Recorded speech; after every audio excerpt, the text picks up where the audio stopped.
soul making poetry. Just a normal day, but I'm grateful. I wake up early, eyes still heavy. Getting out of bed is such a dread. Grateful of God before I go for giving me such wonderful life with more strength to grow. Sometimes breakfast is a full table.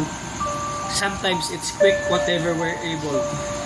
But whether we eat or just rush through, I feel the love in what we do. I study hard, no time to slack, carrying notebooks and a heavy backpack. I talk to my classmates, share a joke or two. It's in those small chats that friendships grow. I study hard, no joke I grind, trying to keep all this stuff in mind. Maths gets a little messy, it is a fight, but I keep going even late at night. Lab days it's different, AutoCAD's lines where all project finds, close your problems using circuits and tools. It's where I learn outside the rules. On Saturdays, yeah, I'm up too. ROTC drills in bright blue sky. We stand with purpose with our head held high. Before or after, there's stuff to do. Chores that don't just disappear too.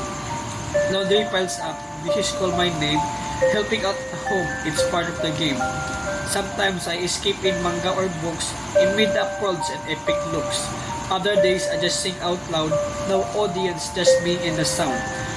Together with my family again, when the day slowed down, we sit and talk, no rush, no grind.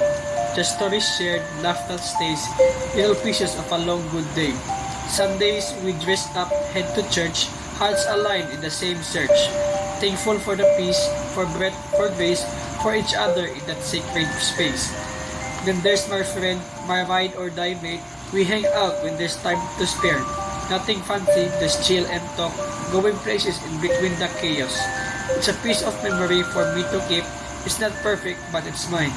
These messy days, these simple lines, through studied chores and everyday things, I see the joy that brings life.